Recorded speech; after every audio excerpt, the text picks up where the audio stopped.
Nganong wala exempted sa kaluwasan? Wala po exempted sa kamatayon. Dili ko muwalin nimo o makapasali kang di ka mamatay. The way kumutanaw nimo, di na ka mudugay ning kalibutan na. Kinanglan nimo ko. Kay hako kamuagi una ka kadto samahan.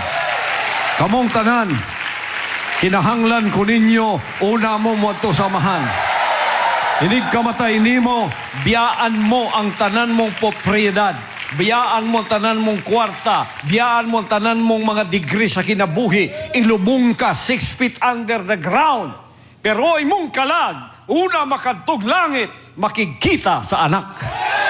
Kaya ko ang sinaligan sa kaluwasan ning kalibutana.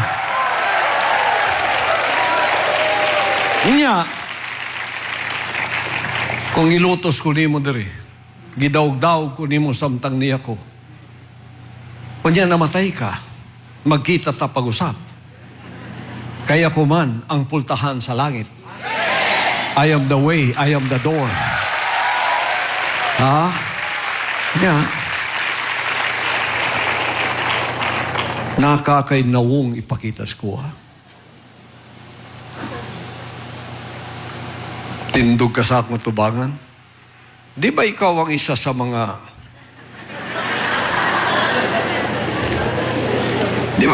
Di ba ikaw isa ka?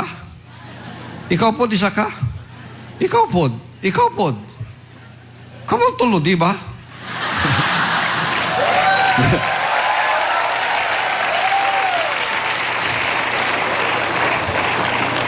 Mamatay mo. Mamatay mo. Namoy kalag. Muagi na sa kuwa.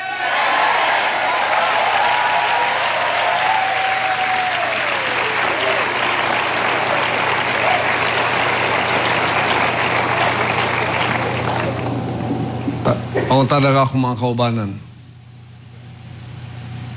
Namatay si Dolphy. Na ako dito sa Cagayan de Oro. Niagi sa kuwa. Namatay si Robredo, Jesse, na ako sa Cebu, ni Agi sa kuwa. Kay kailaman na ako sila. Daghang ni Agi sa kuwang kalag nga kailan ako. Gawas tong wa kaila sa kuwa. Kay nakailaman, so nagpatabang. Unya, kung kaila ta ka, nagpatabang ka, pero kalaban ta ka diri.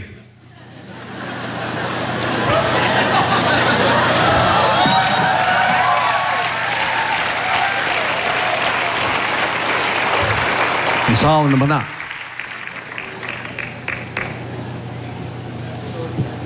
Kamaluko kamong mga tao, kadaghanan sa inyo, inagabot ninyo sa tinta, namoy diabetes, namoy heart problem, namoy kidney problem.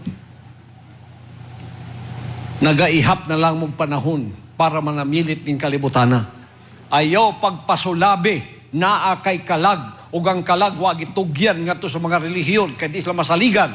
Ang anak ra may masaligan sa inyong kalag. Maura na